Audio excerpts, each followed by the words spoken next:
Welcome to Teaching Truth. Presented originally by Phil Drabble, and those of you over 40 years of age will remember it. One Man and His Dog was a TV program which showcased the time-honoured skills and traditions of sheepdog trialling, which if you go to places such as the Scottish Borders or the Lake District, you'll often see. For me, it was often fascinating to observe the coordination between the shepherd and his dog, or his dog and the not-so-always flock of obedient sheep, who more often than not went in all sorts of directions.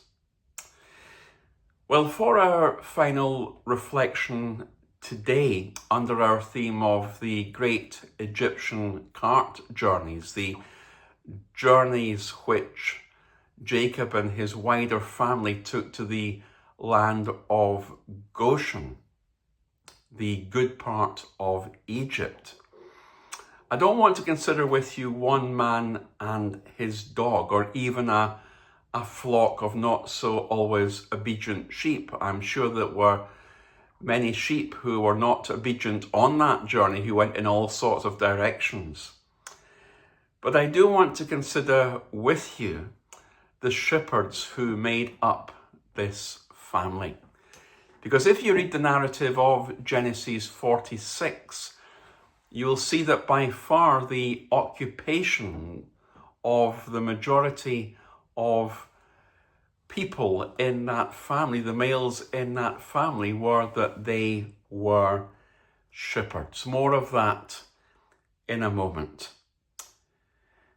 If you read the narrative of Genesis 46 and go into Genesis 47, you'll note that Joseph has cleverly arranged for the family to actually arrive in Goshen before they meet the Pharaoh.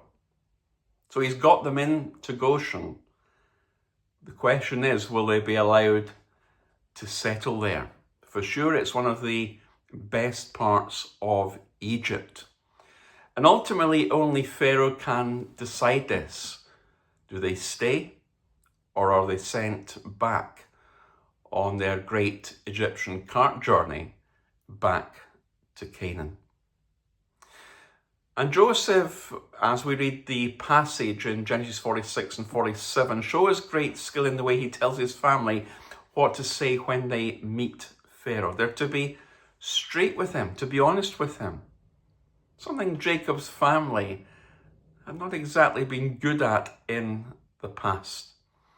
And a lot of things were against them. Egyptians were suspicious of foreigners, of international arrivals, as we thought last week, especially those from the East. And there was the fact that they were shepherds. Now, this is where I'm coming to. They were shepherds. Why is that significant?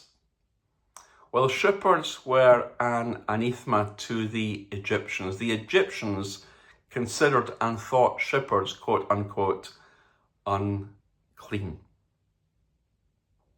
And also by saying they were shepherds, they were letting Pharaoh know that they just wanted somewhere to live. They didn't want new careers.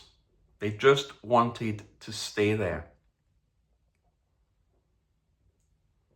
And so Joseph went and told Pharaoh, my father and my brothers with their flocks and herds, quite a few not so obedient sheep, I'm sure, and all that they possess have come from the land of Canaan. They are now not approaching, not coming up towards, they are now in the land of Goshen.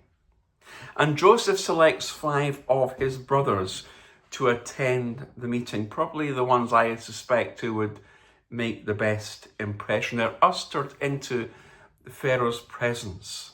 And Pharaoh, remember, was regarded as a god in in Egypt, and he would not have had cozy chats over coffee with even the greatest of servants, or even the best shepherd out of the bunch. No. This would have been an intimidating experience for them. No wonder Joseph's brothers needed advice as to what to say. The king asked them what they do. He's not met them before. They've just arrived. He doesn't know much about Joseph's background. What do they say? Your servants are shepherds, as our fathers were. Well, the rest, as they say, is history. Because they can live wherever they wish in Goshen. Pharaoh acts in kindness towards them. He allows them to live in the fertile area of Goshen. And not only that, but if they have the capabilities required, some of them can look after Pharaoh's cattle.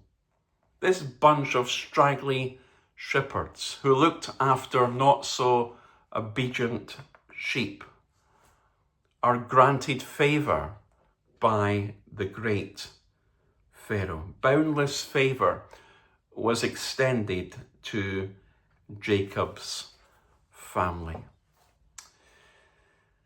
All that to say this,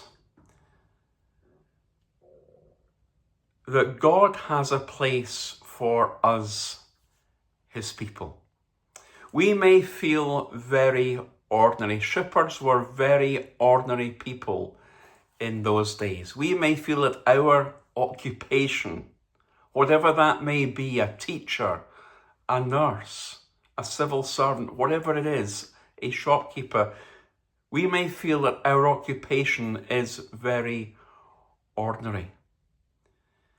And yet, whatever our occupation is, God can bring us to a place where actually he can use us. God, through Pharaoh, the hidden hand of God was at work, that Pharaoh was going to allow some of these ordinary shepherds, part of this family, to look after his own cattle. He works in ways we cannot see. God will make a way for me. Well, that's what he did for Joseph's wider family, for Jacob's family. God had a place for his people, each and every one of them. You know, when God brings us to our Goshen, he brings us to our Goshen for a purpose. He brings us to our Goshen because he has a plan and a purpose that he wants to reveal to us. And he wants to use us in our Goshen as he used these men, these ordinary shepherds, in order to help look after Pharaoh's cattle. God has a place for you. God has a purpose for you. And throughout the narrative of Genesis 46 and into Genesis 47, we once again see the hidden hand of God at work. The hidden hand of God at work is at work even today in your life. God bless you.